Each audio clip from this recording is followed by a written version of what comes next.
underline. Omong dikit tapi nyelekit. Bersama Om Bob. Temukan di channel YouTube Om Bob Indonesia.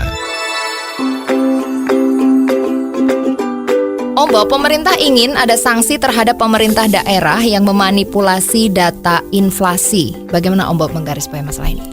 Ini memang ya, ini kalau diibaratkan sekolah ya, pelajar itu yang dikejar sekolah itu bukan ilmunya tapi angkanya.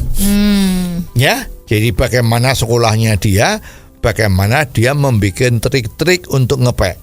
Ya, ngepek itu bikin catatan kecil supaya nggak ketahuan kalau ada ujian atau ulangan dia bisa jawab karena ada catatan tadi itu. Atau pakai joki. Ya, karena dia kepengennya dapat nilai supaya lulus. Padahal kalau dia sudah lulus karena hasilnya itu dia menyontek terus, kan ya uteknya tetap goblok kan. Jadi masih jadi orang yang bodoh walaupun nilainya 9. Lah ini kan juga demikian nih. Ya, jadi setiap daerah di Indonesia ini oleh pemerintah kan mendapat tugas agar bisa menekan angka inflasi. Ya, di daerahnya supaya ekonomi Indonesia itu baik, rakyat supaya tidak begitu menderita ya. Kalau inflasinya tinggi kan menderita, ya gaji yang diterima kurang buat belanja, buat hidup. Maka pemerintah menghimbau atau melakukan kompetisi bagi daerah-daerah yang bisa memperkecil, menahan inflasi, maka dia dapat tunjangan. Kalau nggak salah itu miliaran lah, 10 miliar atau berapa ya, dikasihkan daerah itu hadiah karena berhasil menekan inflasi.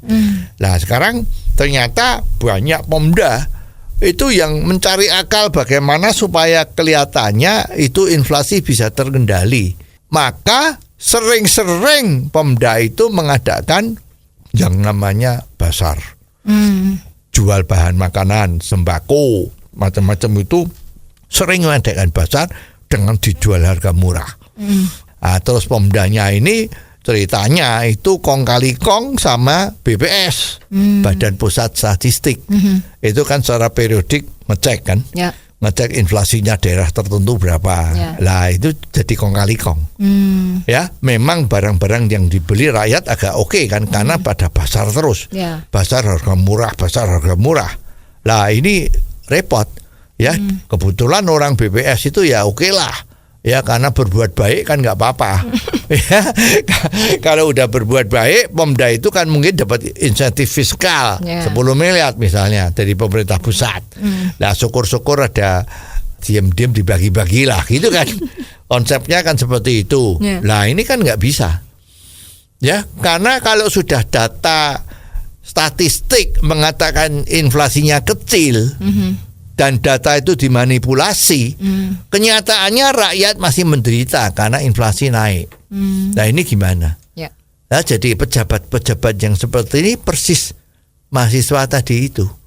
Dia hanya cari angka, tetapi tidak menjadikan dirinya pinter. Nah Pemda-Pemda yang dipimpin dengan oknum-oknum seperti ini sama saja itu. Ya jadi dia hanya mementingkan ABS.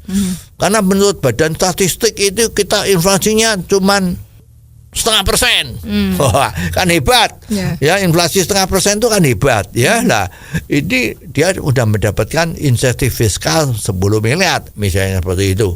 Nah, ini memang berat ya. Jadi semua usaha pemerintah yang lurus yang diperkirakan bisa jalan dengan baik, ternyata di dalam lapangan itu dilakukan manipulasi seperti ini.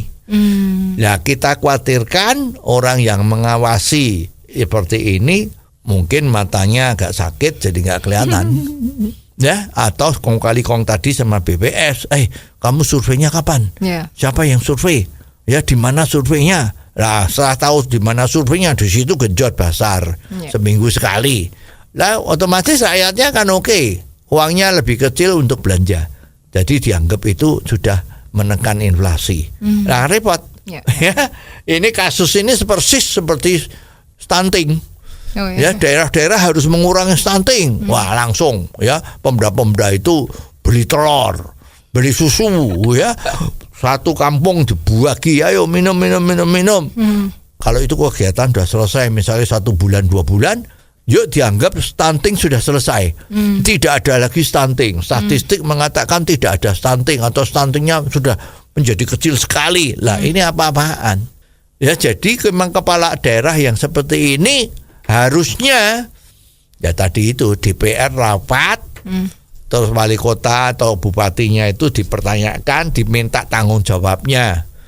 Kalau memang dia melakukan kesalahan, ya impeachment kan, suruh turun kan. Nanti DPR yang milih siapa yang menggantiin pejabat ini. Kalau bupati atau wali kotanya seperti itu tindakannya. Jadi jangan wali kota maupun bupati itu menjadi raja-raja kecil yang tidak bisa diturunkan.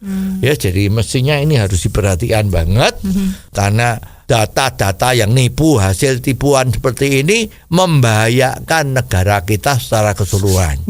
Dan rupanya model-model seperti ini kan tidak cuma 1-2 daerah, ya, tapi puluhan bahkan ratusan daerah itu modelnya gitu semua.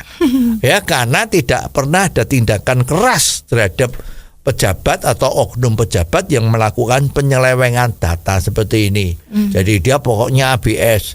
Caranya ABS bagaimana? Ya ditipu-tipu lewat petugasnya yang mau melakukan statistik macam-macam itu ditipu. Ya tadi baik-baikin, di coro kasarnya kan itu disuap agar nilainya bagus. Nah ini kan repot. Oh, jadi begitu ya Om Bob. Jelas deh sekarang. Terima kasih Om Bob untuk waktunya. Sampai ketemu lagi di waktu yang akan datang. Underline. Omong dikit tapi nyelekit. Bersama Om Bob. Jika Anda suka dengan channel ini, jangan lupa subscribe, like, dan komen.